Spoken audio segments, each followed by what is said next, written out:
இடம்பெறப் போகின்ற ஒரு வன்முறையை தடுப்பதற்காகவும் அல்லது வன்போக்காளர்களின் செயல்களை ஊக்குவிக்காமல் இருப்பதற்காகவும் அல்லது மேலும் ஒரு அமைப்பு கனடாவில் தடை செய்யப்படாமல் இருப்பதற்குமான ஒரு நன்முயற்சியாக இதனை நாங்கள் பார்க்க வேண்டிய தேவை இருக்கிறது.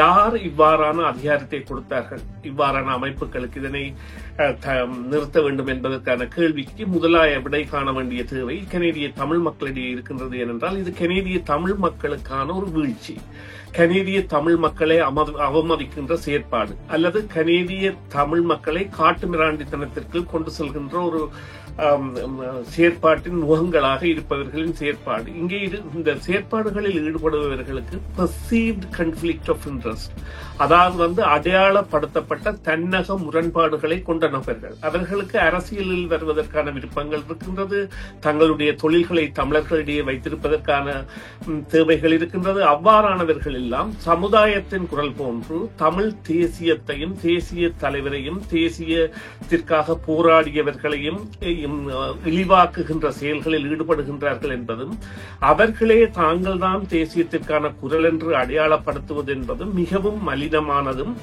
ஒரு கவலைக்குரியதும்.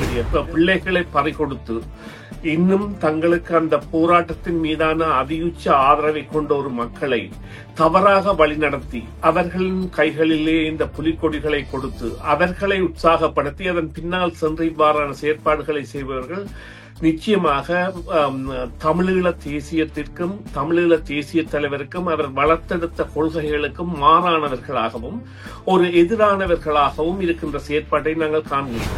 வேறு ஒரு சர்வதேச அமைப்பு எடுத்த இந்த ஹிமாலயன் பிரகடனம் அல்லது இமாலய பிரகடனம் என்கின்ற பாணியில் அந்த பயணத்தில் ஈடுபட்டு அவர்களுடன் சென்று பிச்சுக்களை சந்தித்திருக்கின்றார்கள், கொழும்பு அரசியல்வாதிகளை சந்தித்திருக்கின்றார்கள், மைந்த உட்பட. அவர்கள் தற்பொழுது அதற்கு பகிரங்கமாக மன்னிப்பு கூறி அந்த விடயத்திலிருந்து தாங்கள் மீண்டு விட்டதாகவும் அந்த அமைப்புடன் நாங்கள் செயற்படவில்லை என்ற பொழுதும் இந்த ஹிமாலய பிரகடனம் என்பது ஒரு பகடைக்காயாக இங்குள்ள தனி நபர்களின் வளர்ச்சிக்காக அல்லது தமிழர்களின் வீழ்ச்சிக்கு பயன்படுத்துவதற்காக ஒரு குழுவால் பயன்படுத்தப்படுகின்றது. இங்கே முக்கியமாக பார்க்கப்படுவது தமிழ் மக்களின் ஒற்றுமை என்பதை சீரழிப்பதற்கான செயற்பாடுகள் இவ்வாறு பலகாலமாக இடம்பெறுகின்றன.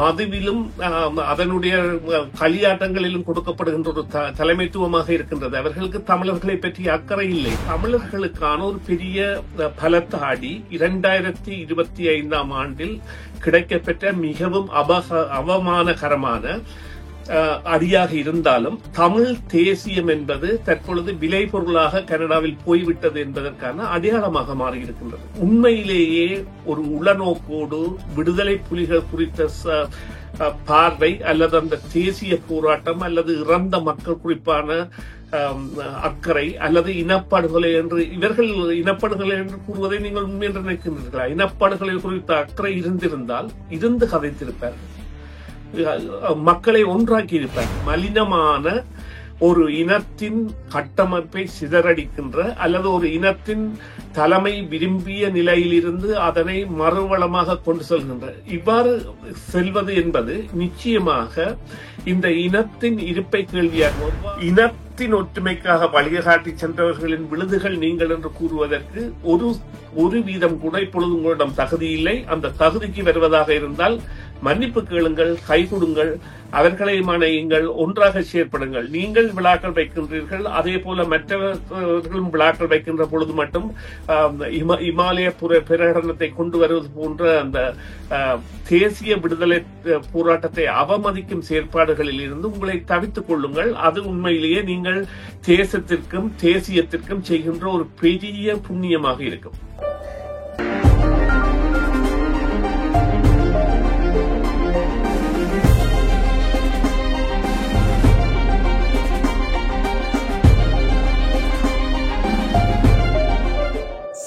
தமிழ் FM கேட்டுக்கொண்டிருக்கிறீர்கள். நேரம் 10:33 இருக்கிறது.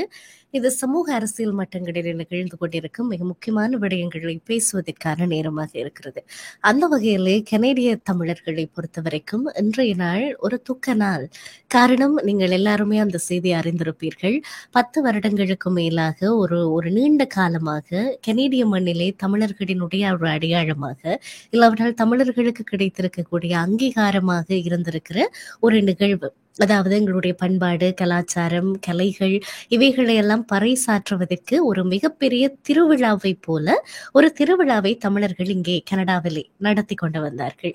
இப்பொழுது அதை இதுவரை காலமும் பொறுப்பேற்று நடத்தி வந்த அந்த அமைப்பு சிடிசி இப்பொழுது அதை இந்த முறை அதை நடத்தப் போவதில்லை என்பதாக அறிவித்தலை வெளியிட்டிருக்கிறார்கள். இது கனேடிய தமிழர்கள் மத்தியிலே ஒரு மிக பெரும் அதிர்வலையை ஏற்படுத்தி இருக்கிறது. இது எவ்வளவு தூரம் எங்களை பாதிக்க போகிறது, எவ்வளவு பிற்போக்கான விளைவுகளை ஏற்படுத்த போகிறது, இதுல யார் உண்மையிலே பொறுப்பு கூற வேண்டியவர்கள்? சிடிசி இதை நடத்த போகிறோம் என்று சொன்ன போது எதிர்த்து நின்றவர்கள் யார்? அவர்கள் முன்வைத்த காரணங்கள் என்ன? இல்லாவிட்டால் இப்பொழுது நடத்த மாட்டோம் என்கிற போது இப்பொழுது பொறுப்பு கூற சொல்ல வேண்டியது யாரை? இப்படியாக நிறைய கேள்விகள் எழுந்திருக்கிறது. இது தொடர்பாக உரையாட போகிறோம். சுரேஷ் தர்மாவை இந்த உரையாடலுக்காக இணைத்துக் கொள்ளலாம். வணக்கம் சுரேஷ் தர்மா.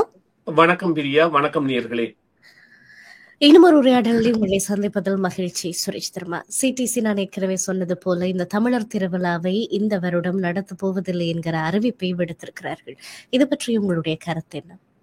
நிச்சயமாக இடம்பெறப் போகின்ற ஒரு வன்முறையை தடுப்பதற்காகவும் அல்லது வன்போக்காளர்களின் செயல்களை ஊக்குவிக்காமல் இருப்பதற்காகவும் அல்லது மேலும் ஒரு அமைப்பு கனடாவில் தடை செய்யப்படாமல் இருப்பதற்குமான ஒரு நன்முயற்சியாக இதனை நாங்கள் பார்க்க வேண்டிய தேவை இருக்கின்றது. ஏனென்றால் இங்கு உள்ள பிற்புலங்கள் என்பதை நாங்கள் ஆராய வேண்டிய தேவையில் இருக்கின்றோம். முதலாவதாக, யார் இவ்வாறான அதிகாரத்தை கொடுத்தார்கள் இவ்வாறான அமைப்புகளுக்கு இதனை நிறுத்த வேண்டும் என்பதற்கான கேள்விக்கு முதலாய விடை காண வேண்டிய தேவை கனேடிய தமிழ் மக்களிடையே இருக்கின்றது. ஏனென்றால் இது கனேடிய தமிழ் மக்களுக்கான ஒரு வீழ்ச்சி, கனேடிய தமிழ் மக்களை அவமதிக்கின்ற செயற்பாடு, அல்லது கனேடிய தமிழ் மக்களை காட்டுமிராண்டித்தனத்திற்கு கொண்டு செல்கின்ற ஒரு செயற்பாட்டின் முகங்களாக இருப்பவர்களின் செயற்பாடு. இங்கே இந்த செயற்பாடுகளில் ஈடுபடுபவர்களுக்கு பெர்சீவ்ட் கன்ஃபிளிக்ட் ஆஃப் இன்ட்ரெஸ்ட், அதாவது அடையாளப்படுத்தப்பட்ட தன்னக முரண்பாடுகளை கொண்ட நபர்கள். அவர்களுக்கு அரசியலில் வருவதற்கான விருப்பங்கள் இருக்கின்றது,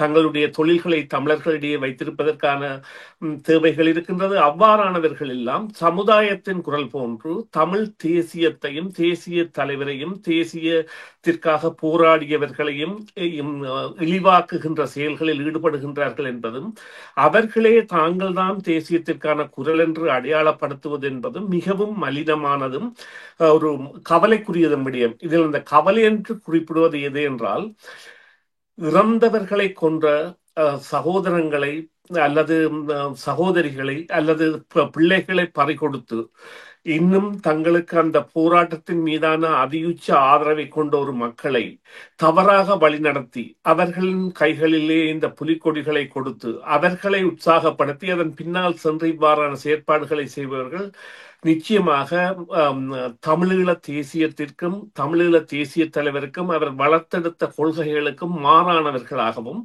ஒரு எதிரானவர்களாகவும் இருக்கின்ற செயற்பாட்டை நாங்கள் காண்கின்றோம். இவ்வாறான ஒரு தன்மையை யார் கொடுத்தார்கள் என்பதை நீங்கள் நிச்சயமாக ஆராய வேண்டிய நிலையில் இருக்கின்றோம். ஏனென்றால் இந்த சிடிசி என்கின்ற அமைப்பு 2001ஆம் ஆண்டு ஆரம்பிக்கப்பட்டதாகவும் அது அந்த ஹார்னி, சிவலிங்கம் மற்றும் பராபரன் போன்ற இளைஞர்களின் செயற்பாடுகளால் ஆரம்பிக்கப்பட்டு இது இவ்வளவு முன்னேற்ற வந்து இன்று தமிழ் மக்களின் ஒரு அரசியல் குரலாக இருக்கின்ற பொழுது அவர்கள் ஒரு தவறு செய்திருக்கின்றார்கள். கடந்த காலத்தில் என்னவென்று சொன்னால், வேறு ஒரு சர்வதேச அமைப்பு எடுத்த இந்த ஹிமாலயன் பிரகடனம் அல்லது இமாலய பிரகடனம் என்கின்ற பாணியில் அந்த பயணத்தில் ஈடுபட்டு அவர்களுடன் சென்று பிச்சுக்களை சந்தித்திருக்கின்றார்கள், கொழும்பு அரசியல்வாதிகளை சந்தித்திருக்கின்றார்கள், மைந்த உட்பட. அவர்கள் தற்பொழுது அதற்கு பகிரங்கமாக மன்னிப்பு கோரி அந்த விடயத்திலிருந்து தாங்கள் மீண்டு விட்டதாகவும் அந்த அமைப்புடன் நாங்கள் செயற்படவில்லை என்ற பொழுதும் இந்த ஹிமாலய பிரகடனம் என்பது ஒரு பகடைக்காயாக இங்குள்ள தனி நபர்களின் வளர்ச்சிக்காக அல்லது தமிழர்களின் வீழ்ச்சிக்கு பயன்படுத்துவதற்காக ஒரு குழுவால் பயன்படுத்தப்படுகின்றது. இந்த குழுவில் யாராவது தாங்கள் நேர்மையானவர்கள் என்று நிரூபிப்பதற்கு கையொத்துவார்களா என்று கேட்டால் யாருமே இல்லை. அவ்வளவு பின்புலங்களை கொண்டவர்களால் இந்த குழுவில், அதாவது முகம் காட்டுகின்றவர்களாக இருக்கின்றவர்கள். இதை நாங்கள் எவ்வாறு கூறலாம் என்றால், ஒரு தேசிய விடுதலை போராட்டத்தின் அங்கமாக இருந்தவர்களிடையே ஏற்பட்ட பிளவுகள் தான் இதற்கான காரணமாகவும், ஆனால் அதற்காக போலி காரணங்களை கூறி கனேடிய தமிழ் மக்களின் வளர்ச்சி மீதான ஒரு காழ்ப்புணர்வுகளை கொண்டு வருவது. இதை எவ்வாறு கூறலாம் என்றால், கடந்த நிகழ்வின் பொழுது வன்முறைகள் பிரயோகிக்கப்பட்டதும் அல்லது ஒரு அலுவலகம் எரிக்கப்பட்டதும் அல்லது ஒரு ஊடகத்தின் வாகனம் அதன் பெறுமதிகள் அளிக்கப்பட்டதும் சாதாரணமாக கடந்து போகக்கூடிய விடயங்கள் அல்ல. அவ்வாறான விடயங்கள் இடம்பெறாமலான ஒரு தவிர்ப்பு என்பது நிச்சயமாக தேவை. என்னென்றால் பாதுகாப்பிற்கு அந்த பாதுகாப்புத்துறை கேட்கின்ற தொகை என்பதை ஒரு அந்த அமைப்பால் கொடுக்க முடியுமா என்கின்ற கேள்வி எழுகின்றது. ஏனென்றால் ஒரு திறந்த வெளியிடத்தில் இடம்பெறுகின்ற நிகழ்வின் பொழுது பாதுகாப்புத்துறை அதற்கு பாதுகாப்பு வழங்க வேண்டுமாக இருந்தால் 4-5 மடங்கு பிரதிநிதித்துவம் அவர்கள் கேட்பார்கள். அவ்வாறான நிலை இருக்கின்ற பொழுது அவர்கள் எடுத்த முடிவு என்பது தங்களுடைய அமைப்பை, அதாவது ஒன்டாரியோ நான் ப்ராஃபிட் ஒன்கா, ஒன்டாரியோ கோஆபரேஷன் ஆஃப் நான் ப்ராஃபிட் ஆக்ட் என்கின்ற சட்டத்தின் கீழ் பதிவு செய்யப்பட்ட ஒரு அமைப்பு தனக்குரிய எந்த செயற்பாட்டையும் செய்கின்ற தேவை அல்லது துணிவு போன்றவை அதன் மிஷன் மற்றும் பைலோ என்பவற்றில் இருந்த பொழுதிலும் தமிழ் மக்களுடைய பிரதிநிதிகளாக அடையாளப்படுத்தப்பட்ட ஒரு தரப்பாக இருந்திருந்தார்கள். அவர்களுக்கு எதிராக தற்பொழுது அதன் பிறகு ஆரம்பிக்கப்பட்ட அமைப்பு, அந்த அமைப்பை தொடங்கியவர்கள் குறிப்பாக நீதன் ஷான் மற்றும் ராஜ் சுப்பிரமணியம் போன்றவர்கள் எல்லாம் தொடங்கியதற்கான காரணம் தேசியத்தின் சொத்துக்களை அடையாளப்படுத்துவதற்கான. இவ்வாறான முயற்சியில் 2-3 பிரிவுகள் ஈடுபட்டாலும் இப்பொழுது கவலைக்குரிய விடயம் என்னவென்றால் அவர்களாலேயே கையூட்டம் கொடுக்கப்பட்டு வளர்க்கின்ற அமைப்பாக சில அமைப்புகள் மாறி இருக்கின்றன. அது கவலைக்குரிய விடயம்.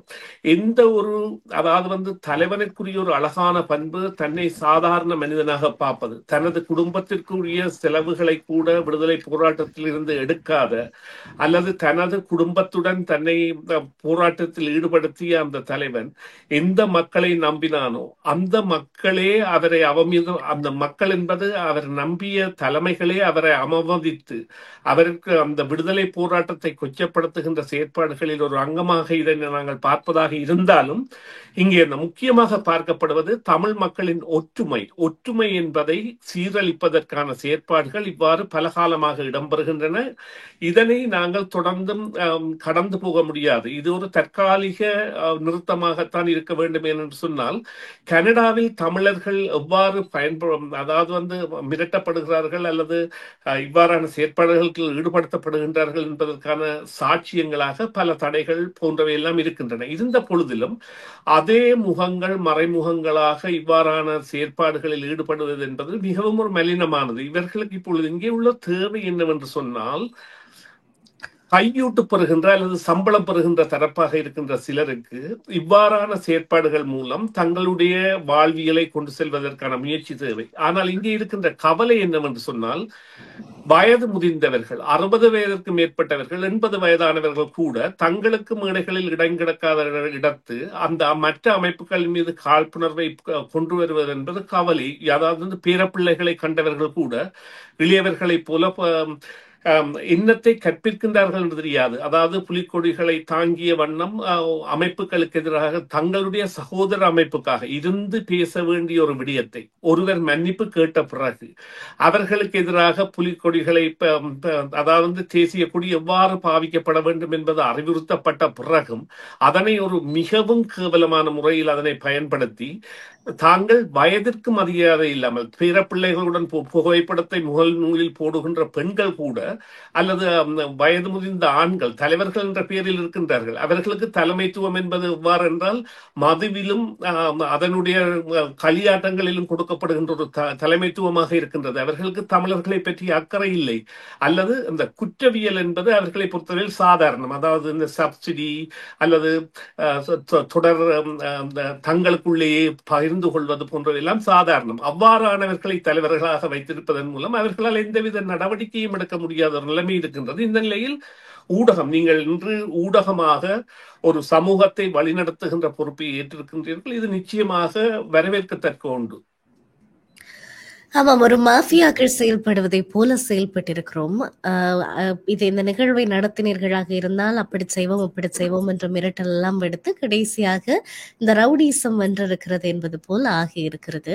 ஆனால் உண்மையிலுமே இந்த தமிழர் திருவிழா, சிடிசி ஒரு பக்கம் வையுங்கள், தமிழர் திருவிழா நிறுத்தப்பட்டது உண்மையிலுமே வெற்றியாங்களுக்கு இதில் மகிழ்வதற்கு என்ன இருக்கிறது? இல்லாவிட்டால் நாமே நமக்கு வைத்துக்கொண்டு சூன்யமா ஒரு நாடு நாம் புலம்பெயர்ந்து வந்து இருக்கின்ற இந்த நிலத்திலே நம்மை அங்கீகரிப்பதற்காக இதுதான் நாங்கள் இவ்வளவு ஒரு பெரிய கம்யூனிட்டியாக இங்கே இருக்கிறோம் என்பதை காட்டுவதற்கு நமக்கு ஒரு வாய்ப்பு கிடைத்திருக்கிறது. ஆக இந்த தமிழர் திருவிழா என்பது முழுக்க முழுக்க சிடிசியினுடைய அடையாளம் கிடையாது. ஆக ஒரு ஒரு அமைப்பை எதிர்க்க வேண்டுமாக இருந்தால் நீங்கள் அந்த அமைப்பை எதிர்க்கலாம். அதனோடு இருக்கிற முரண்பாடுகளை நீங்கள் தொடர்ச்சியாக உங்களுடைய நீங்க உங்களுடைய கன்ஃப்ளிக்ட் ஆஃப் இன்ட்ரெஸ்டை நீங்கள் வெளிப்படுத்தலாம். இல்லாவிட்டால் அதை அவர்கள் சரியாக நடத்தவில்லை என்று நீங்கள் நினைக்கிற போது யாராவது சரியாக நடத்தக்கூடியவர்கள் பொறுப்பேற்று நடத்தலாம். இப்படி இதை இன்னும் ஆக்கப்பூர்வமான முறையிலே நாங்கள் இதை ஈடுகட்டி இருக்க முடியும்.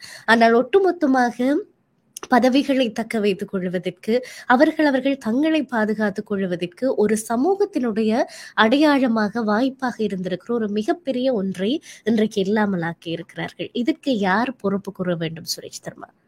உங்களுடைய கேள்விக்கு பொதிந்திருக்கிற ஒரு உண்மை, தமிழ் சமூக மையம் என்கின்ற ஒரு அமைப்பை இப்பொழுது உருவாக்குவதற்கு தமிழர்கள் முனைந்து வருகின்றார்கள். இந்த அமைப்பு உருவாக்கப்பட்டு நாளை இதே போன்றொரு வன்முறை பாவிக்கப்பட்டு அந்த அமைப்பை கைப்பற்றி அதன் மூலம் 100 பேருக்கு வேலை கொடுத்து 100 அடியாட்களை வைத்திருப்பதற்கு இந்த சமூகம் அனுமதிக்கப் போகின்றதா? அல்லது பணம் கொடுக்கின்ற ஒவ்வொருவரும் தங்களுக்கு அந்த அமைப்பில் பங்கு இருக்கின்றது என்பதை விரைவில் வைத்து அந்த அமைப்பின் செயற்பாடுகளை வழிநடத்தப் போகின்றார்களா என்ற கேள்வி இருக்கின்றது. என்றால் கோயில்கள் கையாடப்பட்டதும், தேவாலயங்கள் கையாடப்பட்டதும், கடைகள் வைக்கப்பட்டதும் உண்மையான தகவல்கள். அது மறைக்கக்கூடாது, நாங்கள் மறைத்து கதைக்கக்கூடாது. நேற்று நான் முகப்பதிவு ஒன்றில் பார்த்திருந்தேன். ஒருவர் போட்டிருந்தார் இவ்வாறு இந்த விடயங்கள் தொடர்பாக தேசியம் தொடர்பாக போட்டிருந்த இடத்தில் இன்னொருவர் பகிரங்கமாக பெயர்களையே போட்டு இவர் இந்த கடை வைத்திருக்கின்றார், இவர் இந்த கடை வைத்திருக்கின்றார், இவர் இந்த உணவு கடை வைத்திருக்கின்றார், இவர் இதை வைத்திருக்கின்றார் என்பதை பகிரங்கமாக அறிவிக்கின்ற தன்மை என்பது அங்கே இருக்கின்றது. எனவே நாங்கள் இதனை ஒழித்துக் கொண்டு தேசியம் என்ற போர்வை, தேசியம் என்பது பன்முகப்படுத்தப்பட்டு காலத்திற்கு காலம் மாறி வருகின்ற ஒன்று. அந்த வகையில் இப்பொழுது உங்களுடைய கேள்விக்கு செல்வோமாக இருந்தால், இப்பொழுது அந்த இங்கேயுள்ள மிகவும் ஒரு ஆபத்தான விடயத்தை சுட்டிக்காட்டி இருக்கின்றேன். இவ்வாறானவர்கள், அதாவது கன்ஃப்ளிக்ட் ஆஃப் இன்ட்ரெஸ்ட், தங்களுக்குரிய அதீத அக்கறை உள்ளவர்கள், நீங்கள் பார்த்தீர்களானால் சமுதாயத்தில் தங்கள் சேவை மக்களாக தங்களை காட்டுவார்கள். அடுத்த நாள் அரசியலில் குதிப்பதற்காக தான் அங்கே வருவார்கள். அப்பொழுது அவர்கள் அங்கே மறைத்து வருகின்ற விடயம் என்னவென்றால், தங்களுடைய தேவை ஒன்றை அறிமுகப்படுத்தாமல் தாங்கள் ஏதோ தியாகிகள் என்ற போர்வையில் வருவது. அவ்வாறான நிலையில் வருகின்ற நிலையில் இப்பொழுது இந்த தமிழ் சமூக மையத்தை நிறுவகின்ற இயக்குனர் சபை அவர்களிடையே ஊடுருவிக்கு இருக்கின்றார்களா யாராவது? அல்லது 10,000 ஒவ்வொரு மக்களும் கொடுத்து இந்த 25 மில்லியனு கட்டப்போகின்றதை நாளை இவ்வாறு ஒரு தனி குழுமம் கபலீகரம் செய்துவிட்டால் என்ன நடக்கும் என்பதை ஆராய வேண்டும். இரண்டாவது விடயமாக நீங்கள் கேட்ட கேள்வி, நிச்சயமாக இது தமிழர்களுக்கான ஒரு பெரிய பலத்த அடி. 2025 ஆண்டில் கிடைக்கப்பெற்ற மிகவும் அவமானகரமான அடியாக இருந்தாலும் தமிழ் தேசியம் என்பது தற்பொழுது விலை பொருளாக கனடாவில் போய்விட்டது என்பதற்கான அடையாளமாக மாறியிருக்கின்றது. உண்மையிலேயே ஒரு உளநோக்கோடு விடுதலை புலிகள் குறித்த பார்வை அல்லது அந்த தேசிய போராட்டம் அல்லது இறந்த மக்கள் குறிப்பான அக்கறை அல்லது இனப்படுகொலை என்று இவர்கள் இனப்படுகொலை என்று கூறுவதை நீங்கள் உண்மை என்று நினைக்கின்றீர்களா? இனப்படுகொலை குறித்த அக்கறை இருந்திருந்தால் இருந்து கதைத்திருப்பார்கள், மக்களை ஒன்றாக்கி இருப்பார்கள். இன்று ஒரு அமைப்பை தாக்குவதற்காக இதை இவ்வாறு கூறலாம். எனக்கு ஒரு ஊடக நண்பர் கூறியிருந்தார், தான் ஒரு நிகழ்வுக்கு சென்ற பொழுது இன்னொரு அமைப்பின் தலைவர் வந்ததாகவும், அங்கே தலைவர் என்பது அவர் ரப்பர் ஸ்டார் தலைவர், அவருக்கு மக்களால் தெரிவு செய்யப்பட்டவராக இருக்க மாட்டார், அவருக்கு ஊதியமும் கொடுக்கப்பட்டு வைத்திருப்பார், அவர் சொல்வதை செய்வராக இருப்பார். அவ்வாறானவர் வந்திருந்ததாகவும், அதன் பொழுது வேறொரு நகரத்திலிருந்து வந்திருந்தவர் தன்னால் 2 லட்சம் அல்ல 3 லட்சம் டாலர்கள் கூட சேர்த்து தர முடியும். ஒட்டாவால இருந்து வந்திருந்த ஒரு குறுநேரம் 2 லட்சம் அல்லது 3 லட்சத்தை சேர்த்து தரலாம், சிடிசி இந்த திருவிழாவை நடத்துவதை நிறுத்த வேண்டும் என்று. அதற்கு அந்த அமைப்பின் தலைவர் சொன்னாராம், தனக்கும் அது ஓகேயான ஒரு முடிவு என்று. அவ்வாறான ஒரு மலினமான செயற்பாடுகளை கொண்ட ஒரு சமூகமாக இந்த தேசியம் என்பது பாவிக்கப்படுகின்றது. தேசியம் என்பது மக்கள் இங்கே விழிப்பாக இருக்க வேண்டிய விடயம் என்னவென்று சொன்னால், தங்களுடைய இழப்புகளால் தவித்து ஒரு உன்னதமான போராட்டத்திற்காக ஆகுதியாகிய தங்களின் இரத்தத்திற்கான மதிப்பளித்து அவர்கள் வைத்திருக்கின்ற அந்த மரியாதையை இவ்வாறு களங்கப்படுத்தி செல்கின்ற ஒரு தரப்பு இருக்கின்றது என்பதையும், அவர்களுடைய வாழ்வியல் தான் அவர்களுக்கான பிரச்சனையாக மாறி இருக்கிறது என்பதையும் அவர்கள் அறிந்து கொள்ள வேண்டும். அவ்வாறு அறிந்து செயற்படுகின்ற பொழுது கனேடிய தமிழ் சமுதாயம் மேல் நோக்கி செல்லக்கூடிய நிலைமை ஏற்படும். இப்பொழுது பார்த்தீர்களானால் இந்த இந்த இவ்வாறான பொய் கூறுதல் அல்லது நேர்மையற்ற விதத்தில் இருத்தல் என்பது இளைஞர்களிடையே பரப்பப்படுகின்றது. அவர்கள் அரசியல்வாதிகளை ஏமாற்றுமாறு கேட்கப்படுகின்றார்கள். இவர்களுக்கு தேவையான குந்தாரத்துக்களை அல்லது அந்த லாபம் தருகின்ற வேலைகளை செய்யுமாறு கேட்கப்படுகின்றார்கள். இவ்வாறான செயற்பாடுகள் எல்லாம் தவறான தலைமை. இவர்களை தலைமை என்று கூற முடியாது. அதாவது இவர்கள் தலைவர்களாக வைத்திருப்பவர்கள் ஒரு அதாவது பகடைக்காயாக இருப்பது அல்லது அவர்கள் எதற்குமே வளைந்து போவர்களாக இருப்பதால் இவ்வாறான மலினமான, நீங்கள் குறிப்பிட்ட வார்த்தையை நான் இங்கே கொண்டு வர விரும்பவில்லை, ஆனால் நீங்கள் குறிப்பிட்ட அந்த மாஃபியாக்கள் போன்று என்பது இல்லை, மலினமான ஒரு இனத்தின் கட்டமைப்பை சிதறடிக்கின்ற அல்லது ஒரு இனத்தின் தலைமை விரும்பிய நிலையிலிருந்து அதனை மறுவளமாக கொண்டு செல்கின்ற இவ்வாறு செல்வது என்பது நிச்சயமாக இந்த இனத்தின் இருப்பை கேள்வியாகும். எவ்வாறு இஸ்பானிய இனம் அல்லது புலம்பெயர்ந்து சென்று கயனாவுக்கு சென்ற இனங்கள் போன்றவர்கள் எல்லாம் செயல்களை இழந்தார்களோ அவ்வாறு வருவதாக இருக்கும். ஏதோ நாங்கள் எங்கள் பேச்சிற்கு ஆட்டங்களையும் நடனங்களையும் விடுதலை சம்பந்தமாக போட்டு மக்களிடம் கைதட்டு வாங்கி கொண்டு மறுபக்கமாக இவ்வாறு மலினமான செயல்களில் ஈடுபடுவது, அவர்கள் தங்களையே கண்ணாடி முன்று நின்று கேட்க வேண்டிய கேள்வி, நாங்கள் நேர்மையானவர்கள். அவர்களை பொறுத்தவரையில் நேர்மை என்பவர்கள் 1 கிலோ என்ன விலை என்றுதான் கேட்பார்கள். அவ்வாறான நிலையில் இருப்பவர்கள் இவ்வாறான செயல்களை ஈடுபடுத்ததான் நீங்க கூறிய இவ்வாறான செயல்களுக்கு முன்னின்று செயற்பட்டவர்கள் மக்களுக்கு விரோதிகள் அல்லது மக்களிடையேயான ஒரு நேர்மை தன்மையற்ற தங்களை அறிமுகப்படுத்துவதற்காக செய்கின்றவர்கள். எதற்காக இதனை கதைத்து தீர்க்க முடியாது? சட்டம் எதற்காக ஒரு நாட்டில் இருக்கின்றது? ஒரு பதிவு செய்யப்பட்ட அமைப்பு, மக்களை பிரதிநிதித்துவப்படுத்துகின்ற அமைப்பு, அதனுடன் உங்களுடன் இருந்து பேசுவதற்கு திறன் இல்லை என்கின்ற ரீதியில் நீங்கள் ஒரு விழாவை பகிஷ்கரிக்குமாறு கோருவது என்பது கோரிக்கைக்கு வருகின்ற பொழுது இனத்தை அது எவ்வாறு பாதிக்கும் அல்லது இந்த இனத்தை நாங்கள் பிளவுபடுத்துகின்றோமா? பச்சை படியாக நாங்கள் சொல்வதாக இருந்தால் இந்த ஐரிஷ் போராட்ட காலத்தில் ஐஆர்ஏ என்பது கடினமான பாதையை எடுத்ததாகவும் சின்பெயின் என்கின்ற அமைப்பு அரசியல் நோக்கி சென்றதாகவும் இருந்தது போன்று மென்போக்குள்ளவர்கள் மீது வன்போக்கு கொண்டவர்கள் நடத்துகின்ற தாக்குதலை போன்றிருக்கின்றது. ஏனென்றால் நீங்கள் பார்த்தீர்கள் என்றால் 2 பேருமே ஒரு நோக்கத்திற்காக புறப்பட்டவர்கள் அல்லது ஒரு அணியில் இருந்தவர்கள் அல்லது ஒன்றாக செயற்பட்டவர்கள். 2009 வரை ஒரு குடையின் கீழ் ஒரு அமைப்பால் அல்லது ஒரு அமைப்பின் ஆதரவாக செயற்பட்டவர்கள். 2009 வந்ததன் பிறகு இவ்வாறான ஒரு பிளவு வந்ததும் அதன் பிறகு இந்த அமைப்பை ஒழிக்க வேண்டும் என்கின்ற ரீதியிலான செயற்படுவதும் மிகவும் அபத்தமான ஒரு காரியம். அதாவது நாளை இன்னொரு அமைப்பு தடை செய்யப்பட்டால் சிடிசியின் இருப்பு என்பது அதற்கு ஆதரவாக இருக்கும். இங்கே கண் மூடிக்கொண்டு பால் குடிப்பவர்களாக பலர் இருக்கின்றார்கள். ஒருவருக்கும் தெரியாத விடயம் என்னவென்று சொன்னால், அமைப்புகளில் உள்ள பலருமே இந்த உளவுத்துறைகளுக்கான உளவு வழங்குபவர்களாக இருக்கின்றார்கள். அவ்வாறானவர்கள் தகவல்களை கூறுவார்கள், என்ன நடக்கின்றது, எவ்வாறு காசு பெறுகின்றோம், என்ன செய்கின்றோம் என்பவற்றையெல்லாம்.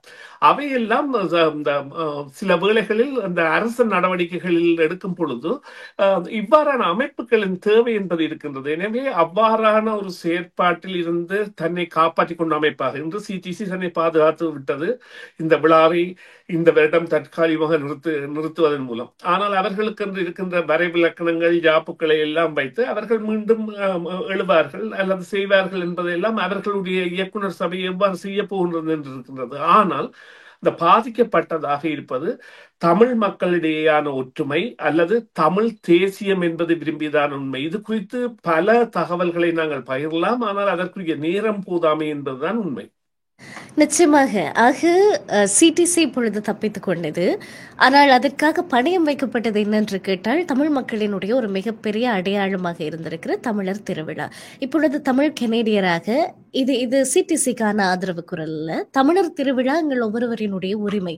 காரணம் அது ஒவ்வொருவரும் உரிமை கோர வேண்டிய ஒரு விடயம். இப்பொழுது இங்க இருக்கக்கூடிய எல்லா தமிழ் மக்களும் அதை கேட்பதற்கான உரித்தும், அதற்காக குரல் எழுப்புவதற்கான உரித்தும் இருக்கிறது. யாரை கேட்டு எனக்கு உரித்தான ஒன்றை நீங்கள் பணயம் வைத்தீர்கள், இல்லாவிட்டால் கைவிட்டீர்கள் என்கிறது முதலாவது கேள்வியாக இருக்கிறது. நீங்கள் சொன்னது போல மிகவும் துக்ககரமான விடயம். இன்றைக்கு செம்மணியினுடைய அகழ்வு புகைப்படங்கள் வெளியிடுகிறார்கள். ஒரு 2 மாதம் கூட முடியாத ஒரு குழந்தையினுடைய எலும்புக்கூட்டை மீட்கிறார்கள். எவ்வளவு துக்கப்பட வேண்டிய ஒரு விடயம். ஒரு இனமாக எவ்வளவுக்கு எவ்வளவு நாங்கள் இறுக கைகளை பற்றி கொண்டு எங்களுடைய நியாயத்துக்காகவும் எங்களுடைய நீதிக்காகவும் நாங்கள் நிற்க வேண்டிய காலப்பகுதி இது. நாங்கள் புலம்பெயர்ந்த தமிழர்கள் நம்மில யார் தப்பித்துக் கொள்வது, யாருக்கு கதிரைகள் கிடைக்க வேண்டும், யாருடைய குடும்பத்துக்கு இவைகள் போய் சேர வேண்டும் என்பதற்காக ஒரு சமூகத்துக்கு ஆங்காங்கு கிடைக்கிற சிறிய வாய்ப்புகளை கூட எங்களுடைய சொந்த சுயலாப அரசியலுக்காக நாங்கள் பணியம் வைக்கிறோம் என்பது மிக துக்ககரமான விடயம். இன்னொரு விடயத்தை நீங்கள் சொன்னீர்கள், இந்த யார் புலிக்கொடியை எங்கே பயன்படுத்துகிறார்கள் என்பது தெரியாது. ஒரு தமிழீழ தேசிய கொடி ஒரு ஒரு என்ன சொல்லுவது, ஒரு தரமில்லாத இடங்களிலே பயன்படுத்தப்படுகிற பொழுது பார்க்க அவ்வளவு துக்கமாக இருக்கிறது. எவ்வளவு நெஞ்சிலே வீரத்தோடு சுமந்த கொடி அது. அது எங்கே யார் எதற்காக பயன்படுத்துகிறார்கள் என்பது தெரியாமலே பயன்படுத்துகிறார்கள். காரணம், தங்களை போலி தேசியவாதிகளாக காட்டிக்கொள்ள நினைப்பவர்கள் ஒன்று தலைவருடைய புகைப்படத்தை பெரிதாக ஃப்ரேம் செய்து மாட்டிக்கொள்ள வேண்டும், இல்லாவிட்டால் நெஞ்சிலே அணிந்து கொள்ள வேண்டும், இல்லாவிட்டால் போகிற காரிலே பெரிய சத்தமாக விடுதலை போராட்ட பாடல்களை ஒளிபரப்ப வேண்டும், இல்லாவிட்டால் புலி சின்னத்தை அவர்களுடைய வாகனங்களிலே பொறித்துக் கொள்ள வேண்டும். இந்த மாதிரியான சின்ன சின்ன அடையாளங்கள் மூலமாக தங்களை தமிழ் தேசியவாதிகளாக காட்டிக்கொள்ளுகிறவர்கள் அதனுடைய திரைமறைவுகளை நிகழ்த்துகிற தங்களுடைய சுயலாப அரசியலுக்கான விடயங்களாகத்தான் இவைகள் இருக்கிறது. ஏற்கனவே நீங்கள் தமிழ் சமூக மையத்தை குறித்தும் இதில் பேசியிருந்தீர்கள். உங்களுடைய கேள்வி ஆதங்கம் மிக நியாயமானது. இதற்கு இப்ப தமிழர் திருவிழா என்பது இங்கே பணயம் வைக்கப்பட்டிருக்கிறது என்றால், நாளைக்கு எங்களுடைய நம்பிக்கையெல்லாம் திரட்டி ஒவ்வொரு கல்லாக வாங்க வைத்து எங்களை தமிழ் சமூக மையம் கட்ட வைக்கிறீர்கள். ஒரு காலத்திலே அதையும் நீங்கள் யாராவது வாங்கி கொண்டீர்களாக இருந்தால் மிச்சம் இருக்கிற இந்த மக்களினுடைய அற்ப சொற்ப நம்பிக்கையும் போய்விடும். ஆக இதை எப்படி நீங்கள் உறுதிப்படுத்த போகிறீர்கள் என்று இன்னொரு கேள்வியை நீங்கள் முன்வைக்கிறீர்கள். எல்லாவற்றிலுமே அதனுடைய பின்னணியில இருக்கிற நியாயம் தொனிக்கிறதை பார்க்கக்கூடியதாக இருக்கிறது. மிக்க நன்றி சுரேஷ் தர்மா, இவ்வளவு நீர்பட இதை பேசுவதற்காக. இப்பொழுது என்னுடைய கேள்வி என்னவென்றால், அண்மைய நாட்கள் இப்பொழுது சிடிசி இதை கைவிடுகிற பொழுது நாங்கள் எல்லாம் பேசுகிறோம் தானே, சிடிசி இந்த நிகழ்வை நடத்தக்கூடாது என்கிற மாதிரியான மிரட்டல்கள் வருகிற போது நாங்கள் எங்கே போனோம்? ஏன் நிறைய பேர் இதை குறித்து பேசவில்லை? இது ஒரு பகடைத்தனம். அதாவது நான் கூறுகிற விடயம் ஒன்றை நாங்கள் கவனத்தில் இருக்க வேண்டிய விடயம், தமிழர்களிடையே வியாபாரங்கள் வைத்திருப்பவர்களும், தமிழர்களிடையே ஆதாயம் தேட முயற்சிப்பவர்களும், அல்லது தமிழர்களிடையே அரசியல்வாதிகளாக வர முயல்பவர்களும் அந்த இரட்டை தொப்பி அணியக்கூடாது. தங்களுடைய நோக்கம் இதுதான் என்றால் அந்த நோக்கத்தில் பயணிக்க வேண்டும். அதை விடுத்து நிச்சயமாக இந்த விடயத்தை, அதாவது இது ஒரு நீங்கள் குறிப்பிட்ட இந்த விடயத்தில் ஒரு விடயம் என்னவென்று சொன்னால், இது சிடிசி நிகழ்வாக நான் பார்க்கவில்லை. என்னை பொறுத்தவரையில் தமிழர்களுக்கான நிகழ்வாக, ஆனால் அது கொடுக்கப்பட்ட அமைப்பாக சிடிசி அன்றைய நாளில் இருந்தது என்பதுதான் உண்மை. ஆனால் அதனை கவகரிக்க வேண்டும் என்கின்ற ஆசை பலருக்கும் இருக்கின்றது. இன்னும் அதை அவர்கள் நிறைவேற்ற முயற்சிக்கின்றார்கள். ஆனால் இங்கே நாங்கள் மீண்டும் நினைவில் எடுத்துக் கொள்ள வேண்டிய விடயம் ஒன்று, இந்த தமிழ் சமூக மையம் குறிப்பாக நான் குறிப்பிட்ட கருத்து என்னவென்று சொன்னால், அதனுடைய ஜாப்பில் அல்ல பைலோவில் இந்த 10,000 கொடுப்பவர்களுக்கு தசம் 1% தன்னும் இருக்கின்றது. இந்த அமைப்பில் மாற்றங்கள் ஏற்படுத்துவதானால் அவர்களுடைய கையொப்பம் தேவை என்கின்ற ஒரு கட்டாயம் கொண்டு வரப்பட வேண்டும். ஏனென்றால் கண் முன்னாலே கோயில்கள் பறிபோனதை கண்டிருக்கின்றோம். இப்பொழுது இவ்வாறான விழாக்கள் தற்காலிகமான தடை, இது ஒரு தற்காலிக தடை. இதை நாங்கள் ஏதோ எல்லாம் முடிந்து விட்டது என்று நினைக்க தேவையில்லை என்றால், மென்போக்கானவர்கள் மென்போக்கில் தான் செல்வார்கள். வன்போக்கானவர்கள் இவ்வாறு செய்கின்ற பொழுது, நீங்கள் குறிப்பிட்ட ஒரு விடயம், இந்த புலிக்கொடி சம்பந்தமாக தயவு செய்து அதனை ஏந்த போகின்ற இந்த நிகழ்ச்சியை கேட்கின்ற யாராவது அதற்காக 40 பக்கத்தில் விடுதலை புலிகள் ஒரு கையீட்டை அடித்து விட்டிருக்கிறார்கள், அச்சிடித்து விட்டிருக்கின்றார்கள். அது எந்த அளவில் இருக்க வேண்டும், வேறொரு நாட்டு கொடி இருந்தால் எவ்வாறு இருக்க வேண்டும், அதை எவ்வாறு பிடிக்க வேண்டும், எங்கே வைத்திருக்க வேண்டும், நெஞ்சுக்கு நேர் எவ்வாறு வைத்திருக்க வேண்டும் என்பதை அவர்கள் அதற்கான பதிவேடாக அதனை வைத்திருப்பதோடு அதற்காக ஒரு பாடலை கூட எழுதி வைத்திருக்கின்றார்கள். அவ்வாறான ஒரு கொடியை நீங்கள் ஏதோ ஒரு கேளிக்கை நிகழ்வாக அல்லது ஒரு விளையாட்டு அணியின் கொடி போல கொண்டு செல்லுகின்ற பொழுது முதலில் யோசியுங்கள், இந்த கொடி எவ்வாறு பயன்படுத்தப்பட்டது. இதற்கான குரலை எழுப்ப வேண்டிய பலரும், அதாவது தேசியத்தை விரும்புகின்ற தரப்புகள், குறிப்பாக தேசிய ஒரு விடுதலையில் வல்வை மண்ணை சேர்ந்தவர்களே இல்லாமல் ஆக்கப்படுகின்ற நிகழ்வுகள் எல்லாம் புலம்பெயர்ந்த தேசங்களில் இந்த ஒரு திட்டமிட்டப்பட்டு நடைபெற்ற நிகழ்வுகளாக எல்லாம் நாங்கள் கண்டிருக்கின்றோம். அவ்வாறாக இந்த போராட்டம் என்பது ஒரு வியாபார தன்மையுடையதாக மாறியதும் 2009 முக்கியமாக கவனிங்கள். 2009 முதல் இருவரும், அதாவது இணைந்த கைகளாக இருந்தவர்கள் இப்பொழுது பிரிந்த கைகளாக மென்போக்கானவர்களாகவும் வன்போக்கானவர்களாகவும் மாறி இருப்பது என்பது வரவேற்கத்தக்க நிகழ்வல்ல. இங்கே இதே கேள்வியை, சிடிசியை நோக்கி எழுப்புகின்ற கேள்வியை மற்ற அமைப்பை நோக்கி உங்களால் ஏன் எழுப்ப முடியாது என்று கேட்டால் அவர்களால் முடியாது. ஏனென்றால் அவர்களுக்கு தெரியும் பதில் என்னவாக இருக்கும் என்று. எனவே தமிழர்களை வைத்து வியாபாரம் செய்வதும் அல்லது தமிழர்களை வைத்து அரசியல் செய்வதும் எதிர்காலத்தில் தடுக்கப்பட வேண்டும். இன்று அரசியலில் கூட தமிழர்களை வைத்து அரசியல் செய்கின்றவர் ஒரு கொழும்பை சேர்ந்தவராகவும் சிங்கள ஒரு இனத்தாய்க்கு பிறந்தவராகவும் அல்லது இனக்கலவரம் நடந்த பொழுது ரணில் விக்ரமசிங்க தங்களுடைய பாதுகாப்பை கேட்டதாக சொன்னவரும் தான் இன்று ஒரு தரப்பை வழிநடத்துகின்றார்கள். இதைவிட இன்னும் ஒரு விடயம் இருக்கின்றது.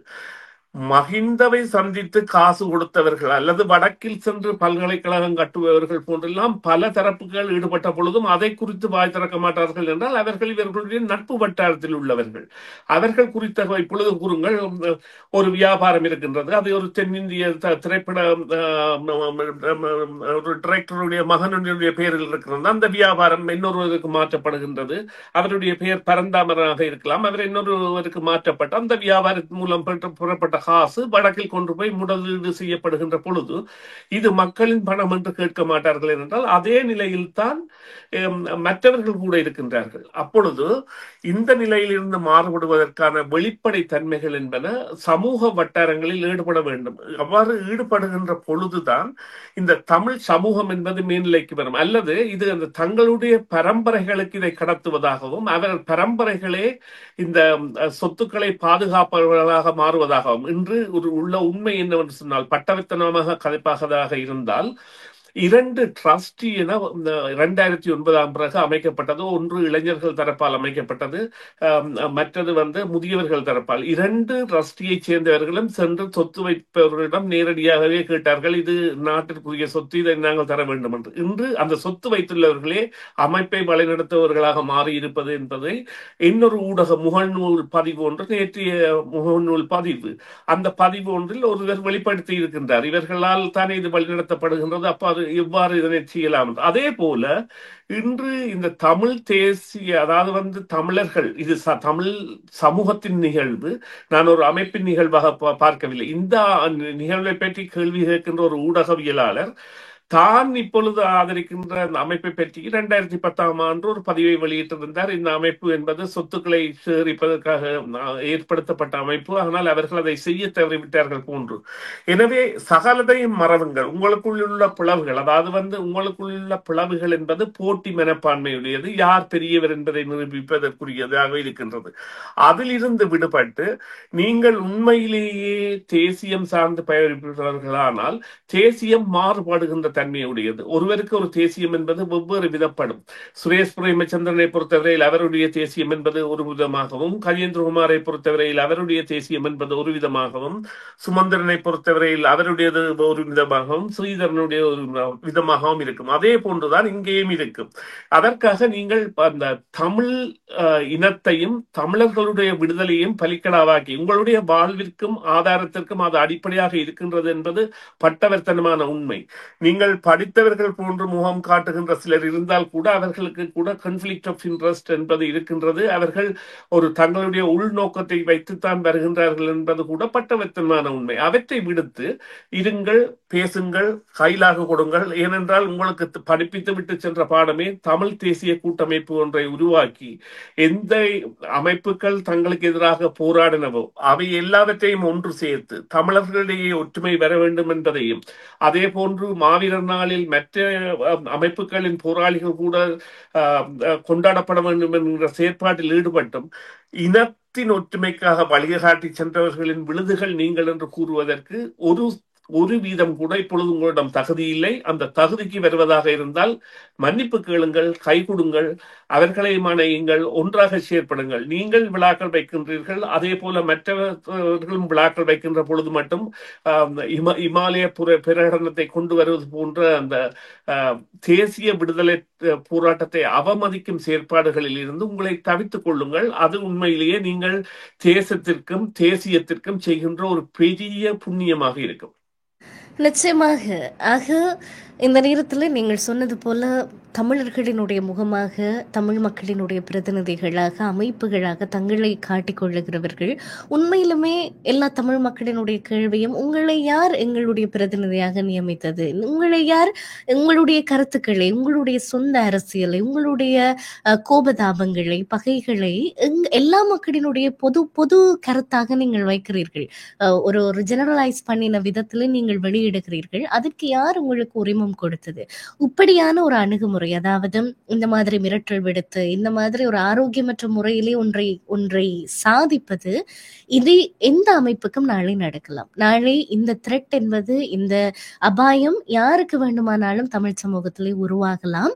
இந்த ஒரு தடவை இந்த மாதிரியான ஒரு அணுகுமுறை வெல்லுவதற்கு நாங்கள் வாய்ப்பளித்தால், பேசுவதற்கு மறுபடியும் சொல்லுகிறேன், இது சிடிசிக்கு ஆதரவான கருத்தை கிடையாது. தமிழர் திருவிழாவினை தமிழ் மக்களிடமிருந்து எடுப்பதற்கும் அதை நிறுத்துவதற்கும் யார் உங்களுக்கு அதிகாரம் கொடுத்தது? சம்பந்தப்பட்டவர்கள் நிச்சயமாக இதற்கு பொறுப்பு கூறியாக வேண்டும், அது எந்த தரப்பாக இருந்தாலும். இன்னொரு பக்கம் இது வேணுமானால் உங்களுடைய சிடிசி கடந்த காலங்களில் நிகழ்த்தி இருக்கிற உங்களுக்கு ஏற்படுத்தி இருக்கிற கசப்புகளுக்கு நீங்கள் கண்டிருக்கக்கூடிய வெற்றியாக இருக்கலாம். ஆனால் தமிழ் சமூகமாக, கனேடிய தமிழ் சமூகமாக நாங்கள் கண்டிருக்கக்கூடிய மிகப்பெரிய தோல்வியாக மாத்திரம்தான் இது வெளிக்காட்டப்படுகிறது பெருமளவான மட்டங்களிலே. மிக்க நன்றி சுரேஷ் தர்மா, இந்த உரையாடலில் இணைந்தமைக்காக. நன்றி பிரியா, நன்றி நேர்களே. மீண்டும் ஒரு பொழுதில் சந்திப்போம். சிஎம்ஆர் யூடியூப் சேனலில் இணைந்திருக்கும் நேர்கள் அனைவருக்கும் எமது நன்றி. காமெண்ட்ஸ் பகுதியில் உங்கள் கருத்துக்களை தெரிவிக்க தவறாதீர்கள். முக்கிய செய்திகள், காணொளி தொகுப்புகள், நேர்காணல் என பலதரப்பட்ட அம்சங்களையும் உங்களுக்காக தருகின்றது சிஎம்ஆர் யூடியூப் சேனல். சிஎம்ஆர் என்று சர்ச் செய்து எமது யூடியூப் சேனலை சப்ஸ்கிரைப் பண்ணுங்கள். உங்கள் உற்றார் உறவினர் நண்பர்களோடும் இந்த காணொளி தொகுப்புகளை பகிர்ந்து கொள்ளுங்கள். அருகில் இருக்கின்ற முக்கிய காணொளி தொகுப்புகளையும் தவறவிடாமல் பாருங்கள்.